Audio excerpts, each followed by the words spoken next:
it's okay. I think dreaming is great. And then surrounding yourself with doers, like there's also like you can be a doer and a dreamer at the same time. And it's meeting, you can be both. Yeah. But negativity and having somebody tell you can't, or trying to put yourself in like having people trying to put you in a box, I think is just not right. And for some people, it can work. Some people like to be put in boxes and it helps them stay structured and maybe helps them stay motivated. But for me, and it sounds like for you and your daughter, it does not work. And I applaud that. Because that's what, like for your daughter, like just meeting her briefly earlier. I mean, she can be tough and savage and also be nervous and feminine, and she can be smart and scared. And you can be all of these things at the same time. You don't have to be one or the other. And I think so many things in society tell us we have to be one or the other. And you don't. Like, I can be feminine and savage. I can be scared and tough. Like, I can be, it's not this or that. I'm both. And I'm still successful at that.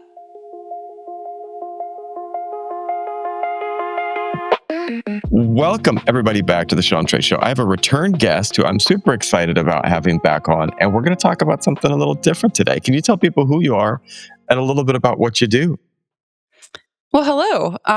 We had such a lovely time last time that I was like, I wasn't done talking. I'm Allie Tetrick. I'm a professional cyclist. I am based here in Petaluma, California. Not only do I race bikes, I also do a lot of work and advocacy to get more girls on bikes, more women in sports, and also marketing, communications, and a lot of things. Host a podcast with Lance Armstrong, on the Tour de France Femme avec Zwift, etc. So that's awesome. What I do. You got a lot going on, which is all cool and all fun. I wanted to ask you about this because, like, you mentioned as well that you grew up on a ranch. And, like, to me, that's fascinating because I got to spend a lot of time with, my uncle had a bunch of horses. He had an Arabian horse farm, took these horses everywhere, showed them. But growing up in and outside of a barn was wild for me. I'd sneak up in the hayloft and just look down as they would work on the horses from the hayloft and just hang out up there all day. But what was daily life like growing up on a ranch, and what responsibilities did you have as a kid? Oh, yeah. I grew up in two ranches. Initially, so my parents still live in the second place. So in high school, they moved up to a ranch up in Northern California. And our responsibilities were kind of whatever they assigned us. I think it was by what age, what you were like capable of. And I'm pretty sure my parents were winging it as they went along too. I mean, I think most, like, as you get older, you realize parents are winging it, probably most of it, right? They were young to have a ranch and two daughters, and I'm the youngest, and having a couple thousand acres and a bunch of cows and horses and livestock. I think they just told us to help. And, I'm feeding horses, feeding cows, chickens, closing things, at night, cleaning stalls. I think I'm just doing anything I could. And as you age, your responsibilities get larger. But I mean, we're definitely driving vehicles before it's legal. You're doing things that are not normal, like on normal standards, but they're normal when you're in this bubble of ranch life, because it's a very secluded environment. You're 30 miles from town. There's no trash service. There's no mails not getting delivered to your house. You're in this bubble out there. It's kind of this commune of 4 people. And at one point, my grandparents moved in and another house on the property. So we just it was just kind of this crazy place to grow up where it's just you and your family surviving. So it's a lot of hard work, but it's fun, and it doesn't really feel like work. It's chores, but it wasn't I always watch TV shows and you have like chores like mowing lawns or something like that. I'm like, no, we didn't do that. Like, we're checking water. Right. I'm taking a 4-wheeler or motorcycle, or I'm riding a horse at 6 a.m. to go check on some cows, or I have no babysitter or anyone watching me. I'm just doing what I need to do, what I'm told to do, or what I know I have to. A lot of responsibility. I love that. I grew up, I'm a ex-Enneal. And so I know Dr. Quinn, Medicine Woman. I know Xena, Warrior Princess. I know those shows, and that's awesome. But it was interesting because for at least noting my references. I do know those references. And for anyone who didn't see the Ailani's Little World portion, there were some references to some great shows. And Ailani is like, what? And I was like, I know those. I know those. But one of the things that was wild is I grew up out in the countryside down near in San Diego County. And it was, we were feral. I mean, we were out in the woods. We were out playing in the mud. My mom bought us bows and arrows, and we were out shooting trees and just out there up to no good whatsoever. And it was beautiful because we just, sun finished school and we were out, and then dark sunsets, and was like, where are you guys at? Come on in. It's like it's sun setting. But I learned a lot of things, and I think that so many of my core experiences growing up were out there just building things. We would build forts like out of plywood, logs, and just be digging into the hillside of this one area near our school. And no one bothered us. They let us build and dig and do whatever we wanted. And the only rule they had was watch out for rattlesnakes. That was it. And like beyond that, and don't shoot each other with your bows and arrows. But beyond that, everything was okay, And it was interesting because we learned a lot about teamwork. We learned a lot about me. It was me and my brother and my best friend Micah, and we just were out there every day. But I want to ask you, like, looking back now, what lessons from ranch life shaped your mindset the most growing up? I really think when I look back at it, I see this horizon. And probably like you see your forts in a way, which is maybe you see your forts as creativity and teamwork and a little feral rogue, what's just how you've built your business. I see this horizon where I can just dream. Like there's fences, of course, because we have cows and we rotate cattle, but it's still like I can just saddle up my horse and just go. And to me, the world felt so vast and expansive that I could just dream as big as I could see. And what I could see was forever. And I also learned that there was no gender barriers or stereotypes or constrictions, because we all just have to put in our own, like we all have to work. And my poor dad had 2 daughters, and so he's very outnumbered on the ranch. He's a man with now 3 women. And so, his wife and my mom and 2 girls. And so he's 2 daughters. And so he's outnumbered. And so we all just but we don't have gendered stereotypes either. So there's not like this is a man's work, this is girls' work, this is or boys' work, girls' work. It's just we all do this. Like you're branding this cow, you're gonna do dishes. Like it doesn't matter who you are, what you are. We just all are gonna get this done. So I think how it shaped me is imagination. Because when you have that space to imagine, there's no limits. And with that, there's no limits. There was no, you have to do this because you're a girl or because this is what society tells you, because there was no society on the ranch. There's nothing.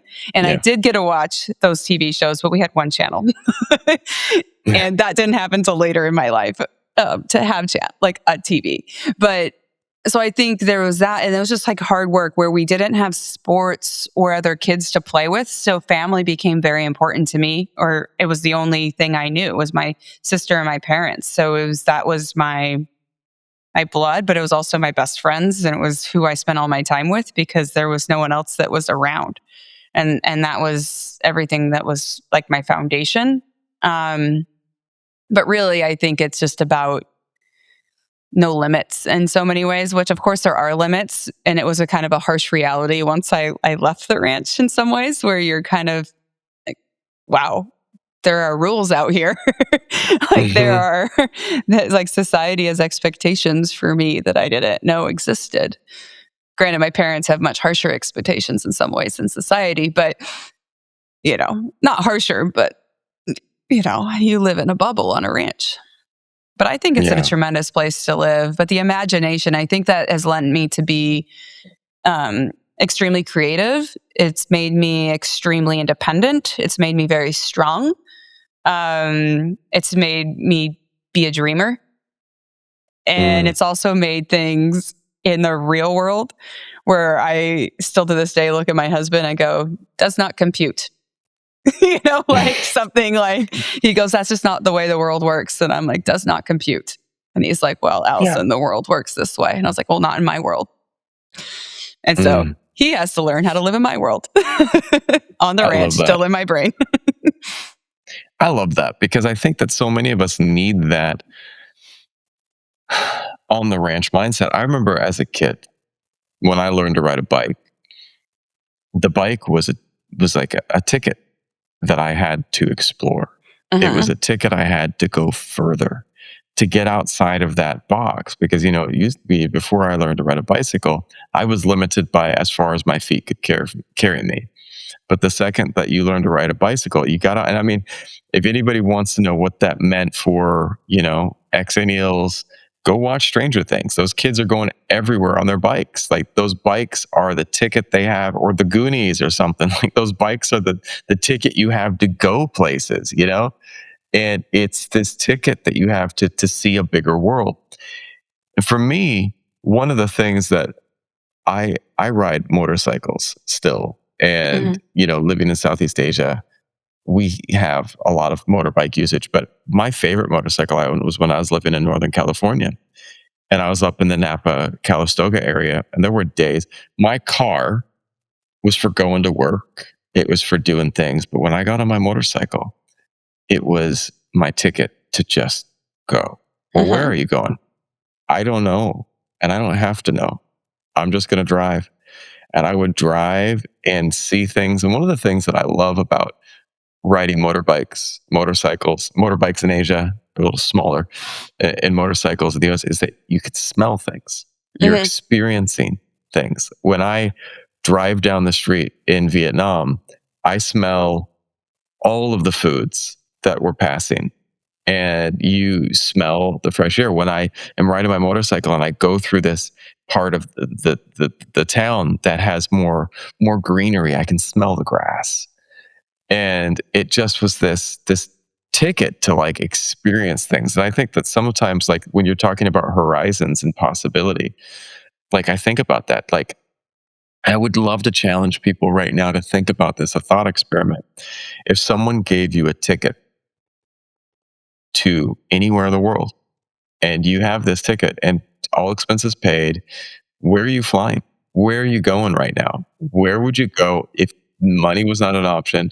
And think about that for work, life, career. If money was an option, what would you be doing? And that's when you talk about those horizons, the ability to dream. I think we forget that. And when you are in society and playing by society's rules, they want you to be in that box. Like, don't think too much. Don't dream too big. I've got a crazy dream. I want to be the biggest podcaster on the planet with a huge following. And not just because I want to be, I want to be famous, and I want to make an impact.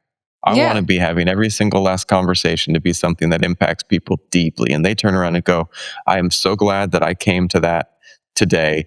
And it's like this church of happiness, of resilience, and that we just come in and show up and we come out better. But you know what? When I tell some people about that, man, they rain on my parade. Well, the chances of you getting there are, and I say, that's great.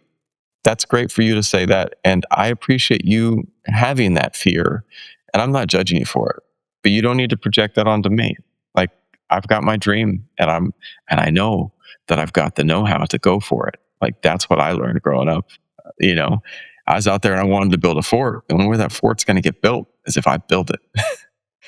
I to say that though, I like that's reverse psychology. Like when somebody, or some people, reverse psychology works for them, where Yeah. like somebody tells you you can't do this, and that like ignites a fire in your belly, and you're like, I'm going to prove you wrong. That actually doesn't work for me. That makes me cry, or like it makes me like go, I don't know. It hurts my feelings. And then I don't want to talk to you anymore. Like Yeah. I'm like, I don't like you, or I don't want you around.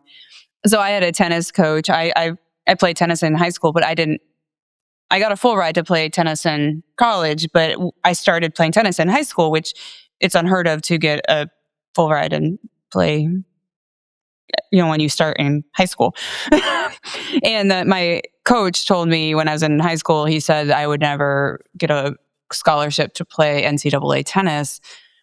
So I came home and I told my parents that, and I was pretty upset. And my parents looked at me. So back to this ranch, like dreaming thing, they just go, well, sounds like you need a new coach, Yes. And so that's like your people that are telling you about the podcast, like that was like their reaction was just like, well, he's wrong. But it wasn't like prove him wrong. It was just like, well, out. We'll just get you a new coach, which was actually very hard to do in Redding, California, which meant I was driving to Chico. So then I'm driving an hour and a half to go get a new coach because there's only one tennis coach in our tiny town. But still, I ended up getting that scholarship, and I didn't feel any rage against the guy that told me I couldn't do it. I just didn't want to work with somebody that didn't believe in me. 100% agree. For my daughter, we had she had a tutor because she's bilingual, but we got her into Vietnamese school because we wanted her to. She grew up speaking more English, and we wanted her to learn both languages well. So we put her into Vietnamese school, and she was having to play a little bit of catch up. She speaks Vietnamese fluently, but she's still a tiny bit behind on some of the writing. But now she's pretty close. We had a tutor for her that was very by the book, very much in a box. And I don't know. And she's a lovely human being. And she thanked my wife and I just so much when we parted ways. And I don't want to rain on her parade. She was who she is. But she couldn't see the potential in my daughter. Mm-hmm. And that was a problem. And she didn't like who my daughter is at her core. And I'm not a judgment, just like she doesn't sit there. My daughter is not the kid who sits nicely in class. She is the kid jumping out of her seat to ask questions. She is the kid jumping out of her seat to defend a friend. One of the homeroom teacher got upset at my nephew and threw his toy in the trash can. And I was like, who does that, first of all? And so she goes to class with her nephews, and she went over and she acted like she needed to throw something away, slowly bent down, pocketed his toy, slipped it into her backpack. And I'm like, that's my girl. That's my girl, And so she got home. She's like, I got your toy out of the trash can. No one's throwing away my cousin's toys, And, but we had this tutor. And one day I brought, my wife was at work, and so I ordered some food. And I walked into the room, her bedroom that she's studying in, and I said, okay, hey, I'm just going to step in here real quick, and I'm going to set this over here. When you're done studying, go ahead and eat this. I have a podcast, but then come up and come in. She's sitting right there. She puts on her headphones and just hangs out while I do my podcast. And I set the food down, and she was like, sushi, just excited.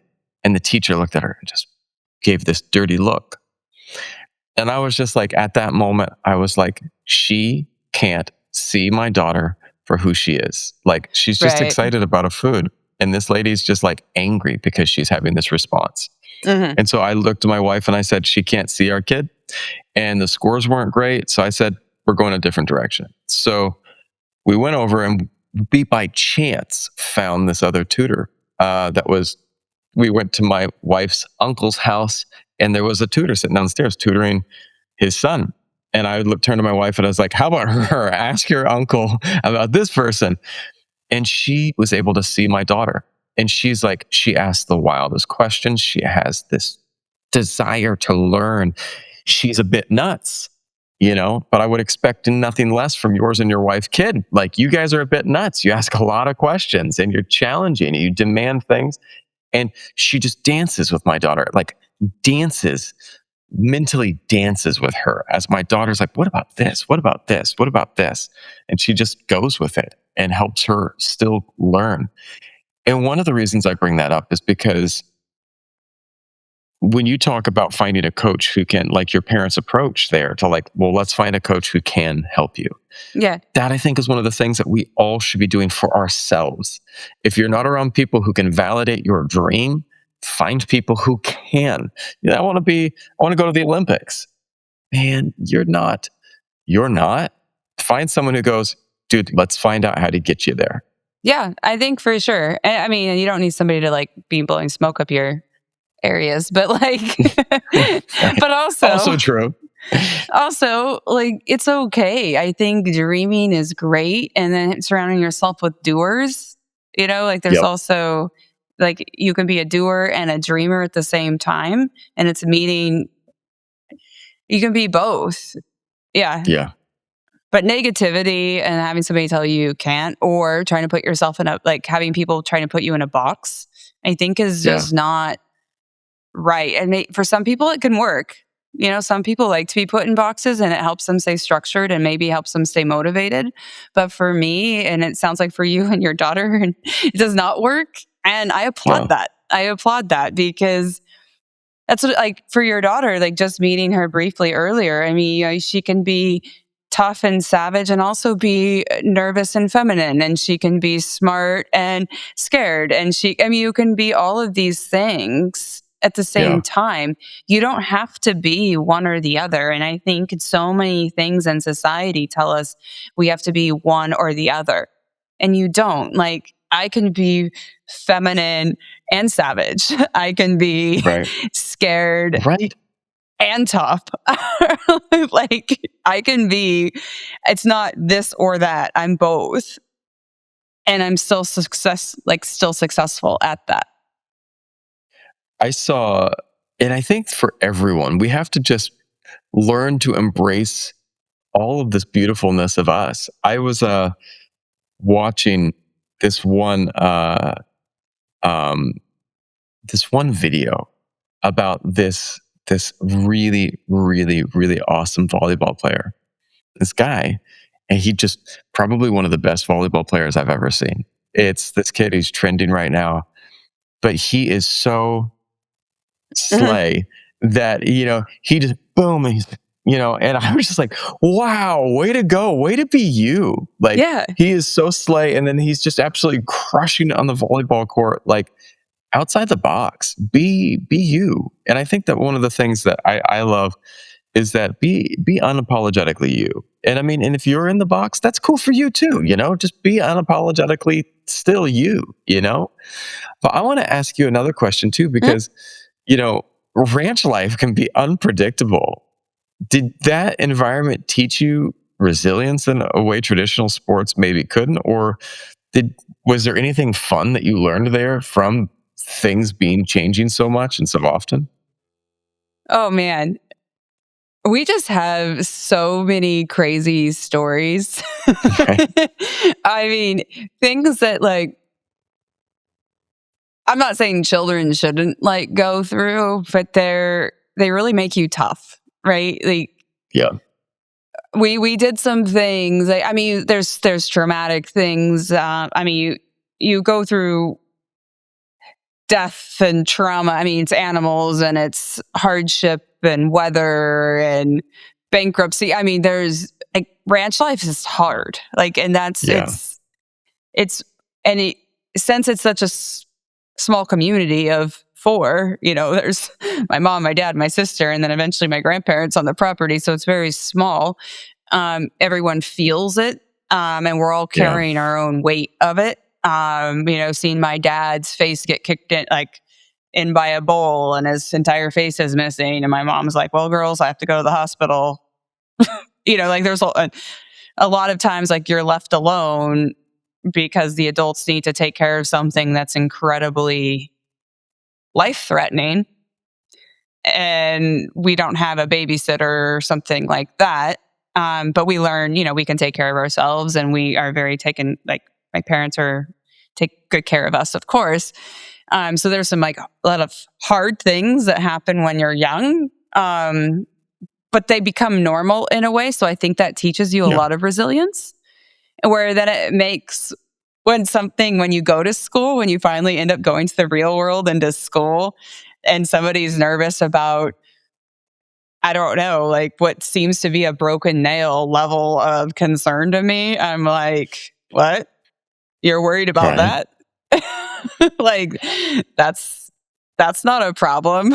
Like, right. So I think though it just makes, and also made, like, I became a professional athlete without ever playing sports. And I think that is something that I like to bring to parents' attention when they want to say, like, what should my kid be doing? Because, maybe they're an avid cyclist and they want their child to be a cyclist with them, which is a great passion. You want your child to ride a bike with them, which is awesome. But I'm like, just get them into like sports, which you and I talked about in the last podcast. Like, just get them into sports, get them just active. Because I didn't play sports. I just was out throwing footballs with my dad. I'm like on the four-wheeler. I am like running around the ranch. I'm riding horses. I'm just constantly moving and getting really strong. And like where I'm doing sports that aren't organized sports, but I'm constantly moving and getting strong, where movement is my medicine with my parents and my family, where the hard physical work gave me this like advantage mentally as an endurance athlete and gave me this resilience without also maybe not burning me out thinking that I was becoming an athlete. So I was building up this resilience and this mental toughness without like I'm being an athlete.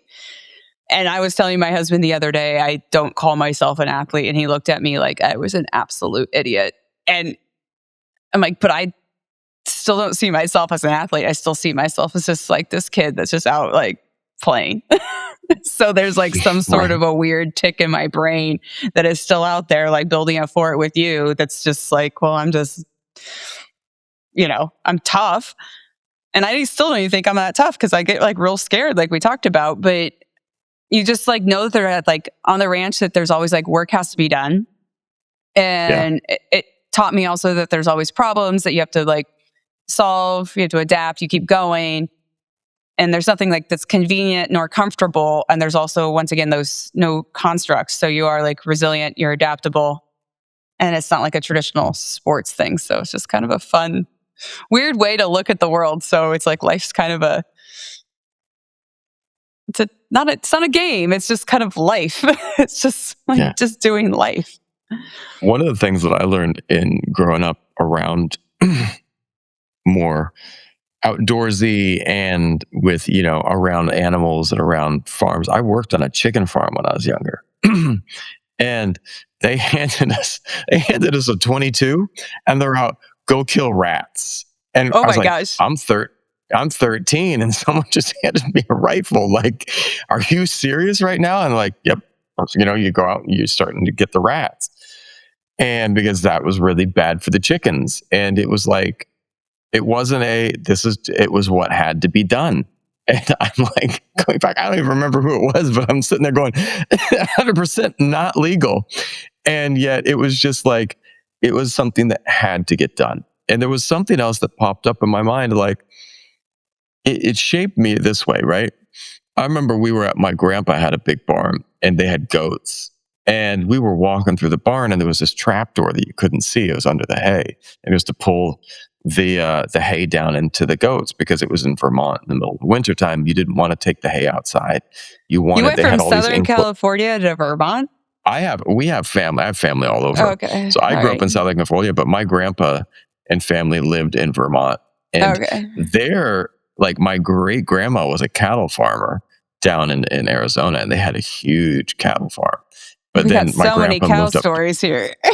Jeez, right, right. So, but my grandpa didn't have, when he moved up to Vermont, he was done with cattle, and so he had goats. He had goats in his barn.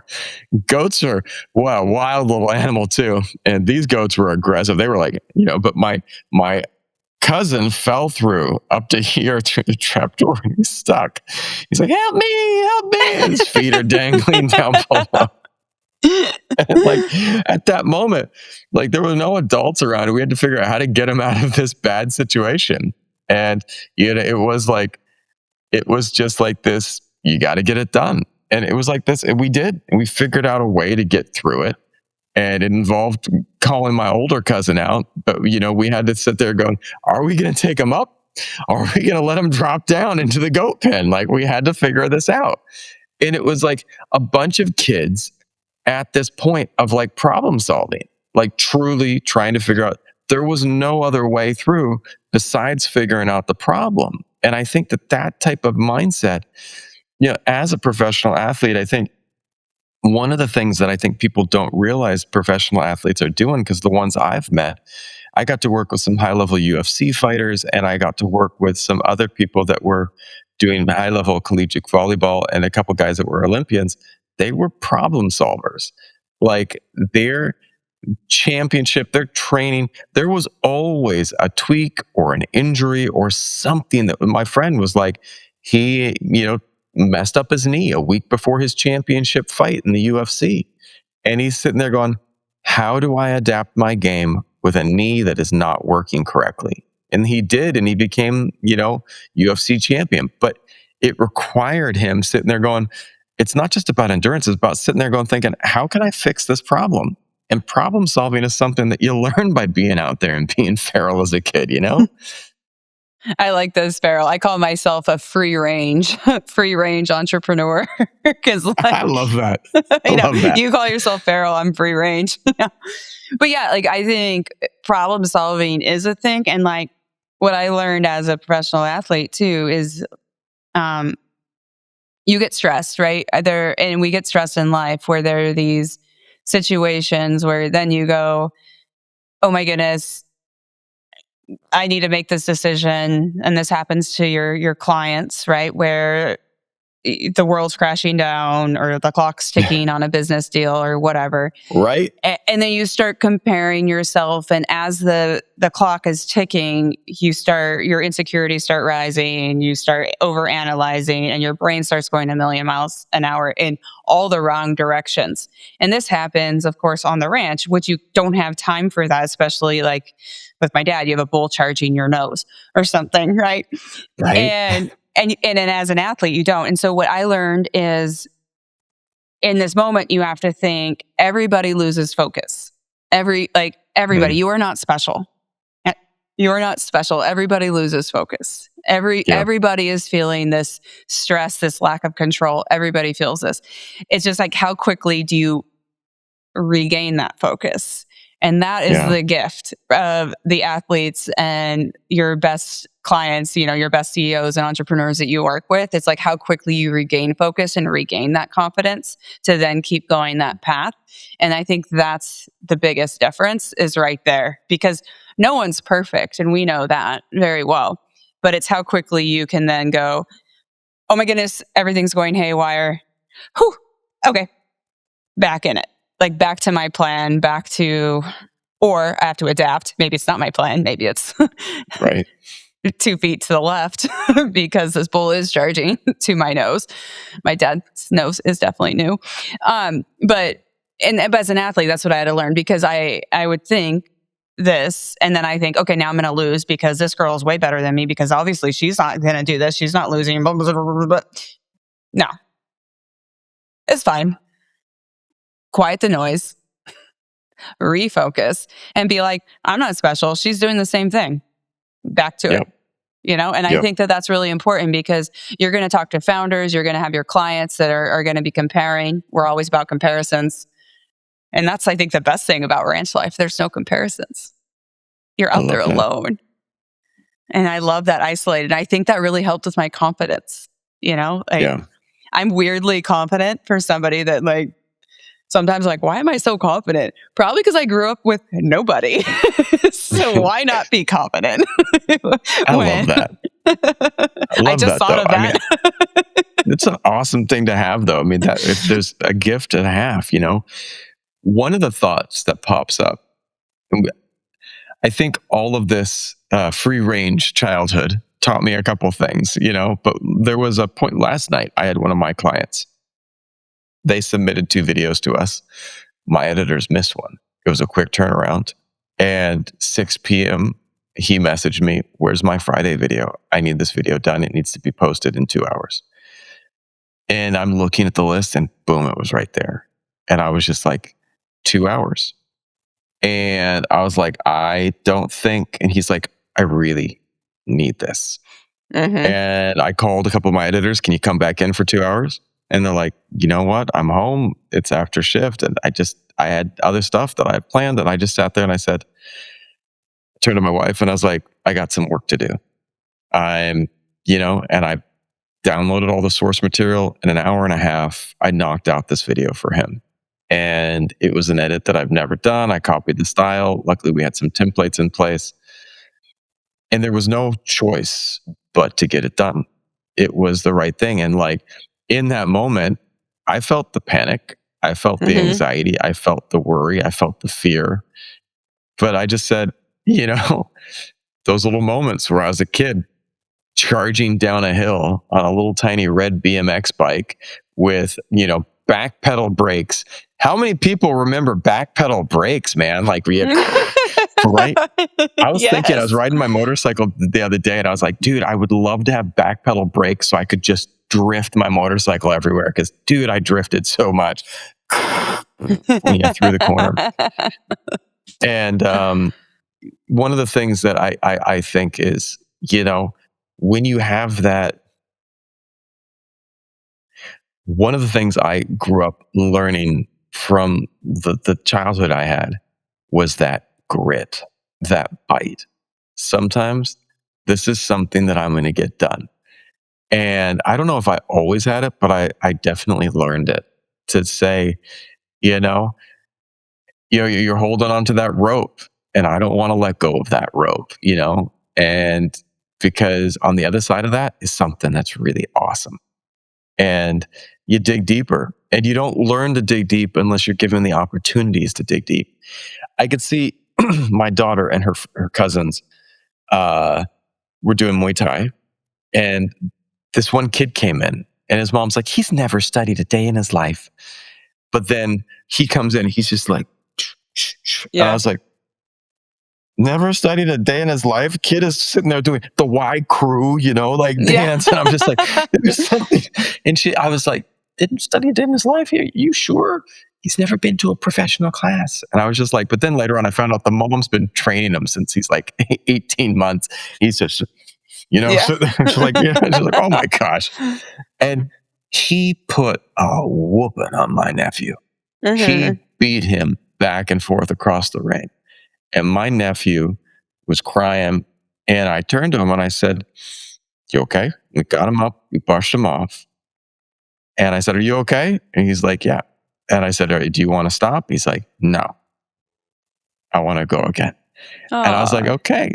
And he had that little, that, and at that moment, it was just like, why? Why do you want to go again? Because he's like, it was like, he couldn't articulate it, but what he told me later on was it was the first time he really kind of woke up to oh, so that's what this is all about.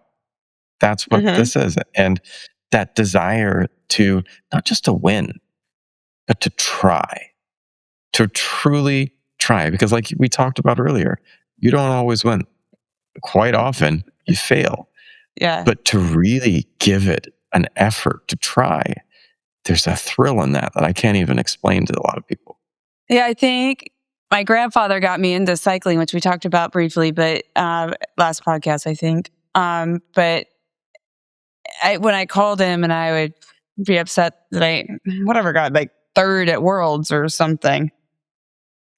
And, he would say, okay, talk me through your race. And my grandfather was tough. He He didn't tell me he loved me until I was over 20 years old. He's just a Korean War vet. Love was not his way he did things, but sports became our love language. And he did end up telling me he loved me a lot. But he would say, well, Al, like, did you do your best? What would you do different? And I would say, well, what would you do different? Well, I did everything I could. And I'm crying. And, crying makes him extremely uncomfortable, right? As we just discovered who he is. And then he'd be like, well, if you did everything you could and you did the best, then good job. If you didn't, change it next time. Like you tried. That's all you can do is do your best. If not, do better next time. And like, it sounds really harsh, but I learned a lot from that, because then when I'm out there and I was riding, I would be like, am I doing my best? Am I going to regret this later? And as long as I know I'm doing my best, and maybe my best is that I feel awful and I can't do any better, so be it. Yeah. Just own that. But as long as I don't regret it later. And I think that's like, I used to like say this quote in my head, all you can do is be your best or change it, which doesn't make sense to a lot of people, but it totally makes sense in my head. Just be your best or change it. Because like, you have to ask yourself, like, are you doing your best? Yes. And you know what? Doing your best might be you want to vomit. Doing your best is that you're not going to fix that video in that 2 hours. You're going to have to text your client and say it's going to take 3 because you're doing your best, right? But if you're not, because you're also watching Milo and Me or something like that at the same time, and it's going to, I don't know, I just made that up, then, okay, change it, right? You're going to have to focus, and Marley and Me or something. I don't know what Milo and Me is. I'm trying to think of a kid's movie and I can't think of anything. But, if you're doing that, then you just change it and then you do your best. And I think that that's really important, because I don't want to wake up the next morning and regret it, because you can never go back and change your effort. And then also there's a counterbalance to that, is you don't want to do your effort. And if you shouldn't be doing that effort, like if that's not healthy for you, or if it's your daughter's birthday and then you have to just like tell your client, I'm sorry, we screwed up and this is not going to work. There you go. Like, accept responsibility, or you're sick or something, right? Like, I mean, it's not like you have to be perfect all the time either, but I don't know. Yeah. Do your best or change it. It's a bad Be your best mantra. or change it, right? Yeah. No, be your best or change it. I love it. That's going to be the title of this podcast, hands down. I just typed that into my notes. Like, that is the title of this podcast. Be your best or change it. And I think that, I think that that's a great thing to aim for, because, if you're not happy with your best, then figure out a way to be more happy, or to like change something up. But that's powerful. Where can people go to find out more about you and what you do? You can find me online, on Instagram, Facebook, Twitter, at AMTETRICK. So that's AM Tetrick. And also, that's an easy place to find me. My name's Alison Tetrick. We sell bandanas and t-shirts to get more girls on bikes. I'm at most bike races and gravel races around the world. Also do keynote speeches and podcasts like this. And we are still just touching the tip of the iceberg here, but this has been a lovely conversation. So yeah.